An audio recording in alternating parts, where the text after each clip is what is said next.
നമസ്കാരം, VCV ന്യൂസിലേക്ക് സ്വാഗതം. ഞാൻ രാകേഷ് കെആർ. ആദ്യം പ്രധാന വാർത്തകൾ നിങ്ങൾക്കായി അവതരിപ്പിക്കുന്നത് ഓരോ വസ്ത്രങ്ങൾക്കും ഒരു കഥയുണ്ട്. ആഘോഷത്തോളം വളർന്ന സ്വപ്നങ്ങളുടെ കഥ. Beauty silks. വാക്കുകൾ നിശബ്ദമാകുമ്പോൾ വസ്ത്രങ്ങൾ സംസാരിക്കട്ടെ.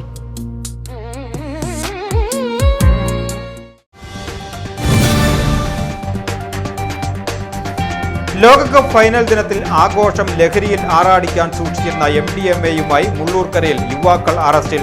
മുള്ളൂർക്കര കണ്ണമ്പാറ SN നഗറിൽ 31 വയസ്സുള്ള സുനിൽ PS, 26 വയസ്സുള്ള ജിഷ്ണുവിനെയുമാണ് Thrissur special squad excise inspector N സുദർശനകുമാറും സംഘവും ചേർന്ന് ഞായറാഴ്ച രാത്രി അറസ്റ്റ് ചെയ്തത്.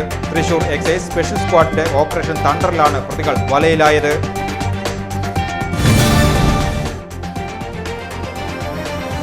ചാവക്കാട് വടക്കാഞ്ചേരി സംസ്ഥാന പാതയിൽ ജീപ്പ് നിയന്ത്രണം വിട്ട് ഇലക്ട്രിക് പോസ്റ്റിലേക്ക് ഇടിച്ചു കയറി അപകടം. 2 വൈദ്യുതി പോസ്റ്റുകളും വീട്ടുമതിലും തകർത്തു. തിങ്കളാഴ്ച രാവിലെ 8 മണിയോടെയായിരുന്നു അപകടം. പെരിന്തൽമണ്ണ സ്വദേശികളായ കുടുംബം സഞ്ചരിച്ചിരുന്ന ജീപ്പാണ് അപകടത്തിൽപ്പെട്ടത്. അപകടത്തിൽ ജീപ്പിലുണ്ടായിരുന്ന യാത്രക്കാർ പരിക്കേൽക്കാതെ അത്ഭുതകരമായി രക്ഷപ്പെട്ടു.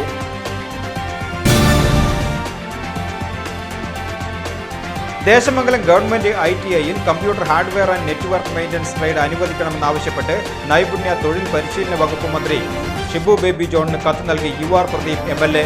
കേന്ദ്ര തൊഴിൽ പരിശീലന വകുപ്പിന്റെ കീഴിലുള്ള ഡയറക്ടറേറ്റ് ഓഫ് എംപ്ലോയ്മെന്റ് ആൻഡ് ട്രെയിനിങ്ങിന്റെ അഫിലിയേഷൻ ലഭിക്കുന്നതിന് ചുരുങ്ങിയത് 4 ട്രേഡുകൾ വേണം. എന്നാൽ നിലവിൽ ഇവിടെ 2 ട്രേഡുകൾ മാത്രമാണുള്ളത്. അതുകൊണ്ട് തന്നെ ദേശമംഗലം ഗവൺമെന്റ് ITIയിൽ ഇനിയും 2 ട്രേഡുകൾ കൂടി അനുവദിച്ച് കിട്ടേണ്ടതുണ്ട്. ഈ ആവശ്യം ഉന്നയിച്ചാണ് MLA UR പ്രദീപ് മന്ത്രിക്ക് കത്തു നൽകിയത്.